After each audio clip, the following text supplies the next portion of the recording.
மருமகளே, உன் ஆசை நியாயமானதுதான். இந்த விஷயத்துல நீ என்ன செஞ்சாலும் அதுக்கு நாங்க ஃபுல் சப்போர்ட்டா இருப்போம். என்ன பண்ணலாம்னு நீயே சொல்லு மருமகளே. பொங்கல் விழா அப்ப சாமி நகையெல்லாம் அக்கா வீட்ல இருந்து எடுத்துட்டு போய் சாமிக்கு சாத்துவோம்.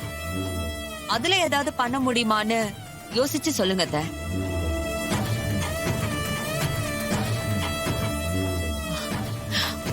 மருமவளே, சொல்லுங்க அத்தை. இப்ப என்ன சொன்ன? சாமி நகைகளை உன் அக்கா வீட்ல இருந்து தான் எடுத்துட்டு போவாங்களா? ஆமா அத்தை, சாமி நகைங்க எப்பவுமே அக்கா வீட்ல தான் இருக்கும். பொங்கல் விழா அப்பதான் சாமி நகை எல்லாத்தையும் வாங்கிட்டு போவாங்க. விழா முடிஞ்சதும் அதே மாதிரி அக்கா வீட்ல திரும்ப கொடுத்துருவாங்க. இந்த ஒரு விஷயம் போதுமே உன் அக்கா காரிய உள்ள தூக்கி போட. என்னத்த சொல்றீங்க? இத வச்சு என் அக்கா காரிய எப்படி உள்ள தூக்கி போடுவீங்க? எல்லாம் முடியும் மருமவளே. நாங்க கொஞ்ச நாள் லாக்அப்ல இருந்த மாதிரி உன் அக்கா காரியையும் லாக்அப்ல தூக்கி வைக்கலாம். அவ உள்ள போயிட்டானா உன் புருஷனுக்கு முதல் மரியாதை கிடைக்கிறதுல எந்த பிரச்சனையும் இருக்காது. அப்படியே பிரச்சனை வந்தாலும் நாம பேசி அதையும் சரி பண்ணிடலாம். சரி, சாமுண்டீஸ்வரி தூக்கி உள்ள வைக்கிறதுக்கு என்ன பண்றது? மருமவளே, இதுல நீதான் நிறைய வேலை செய்யணும். என்ன செய்யணும்னு சொல்லுங்க அத்தை.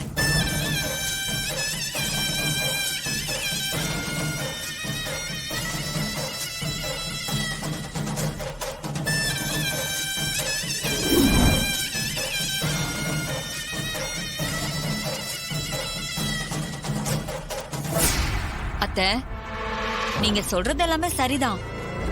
ஆனா இப்ப அந்த டிரைவர் பையன் வீட்ல இருக்கான்.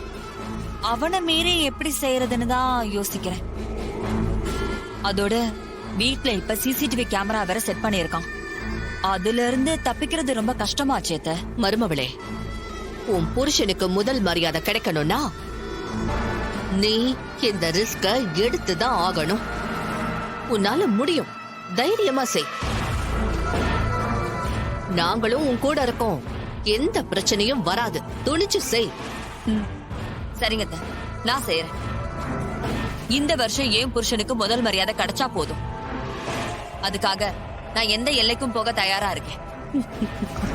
சரிங்க அத்தை, நான் கிளம்புறேன். சரி, வரேன் மாமா. சரி வரேன். மருமகளே. சரி சந்திரா.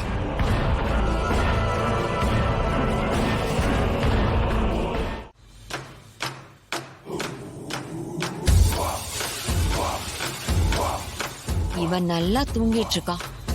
இந்த நேரத்துல நாம நினைச்ச காரியத்தை முடிச்சிட வேண்டியதா. நல்ல வேலை, இப்பன்னு பார்த்து யாரும் வெளியிலயும் வரல.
மவனே மருமவ இன்னும் போட்டோ அனுப்பவே இல்ல.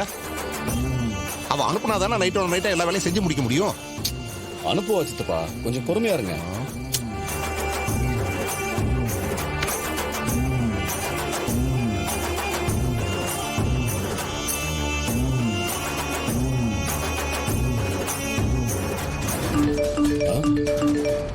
சித்தப்பா, போட்டோஸ் எல்லாம் இன்னும் வரலன்னு சொன்னீங்களே, இங்க பாருங்க. சந்திரா எல்லா போட்டோஸையும் அனுப்பிட்டா.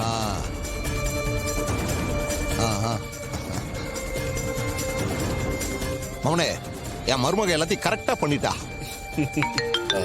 சந்திரா தான் போன் பண்றா. பேசு மவனே. சொல்லு சந்திரா. என்னங்க, நான் அனுப்பின போட்டோஸ் எல்லாமே உங்களுக்கு கரெக்டா வந்திருக்கான்னு செக் பண்ணி பாருங்க. வந்துருச்சு.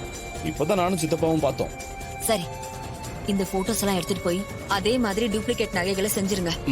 நாங்க இப்பவே நகை ஆசாரியை பார்க்க போறோம். நைட்டோட நைட்டா பக்காவா செஞ்சு முடிச்சிடறோம். பார்த்து ஜாக்கிரதையா எல்லாத்தையும் செய்யுங்க. நகை விஷயத்துல கொஞ்சம் கூட டவுட்டே வராத மாதிரி கச்சிதமா செஞ்சு கொடுக்க சொல்லுங்க. பின்னாடி ஏதாவது பிரச்சனை வந்துரு போதுங்க, பாத்துக்கோங்க. சந்திரா, அதெல்லாம் நாங்க பாத்துக்கிறோம். நீ கவலைப்படாம இரு. சரியா? வச்சிடுறேன். சரிங்க, நான் வச்சிடுறேன். மவனே, அப்ப நம்ம ஆசாரி வீட்டுக்கு கிளம்பலாமா? போலாம் சித்தப்பா. பாப்பலாம்.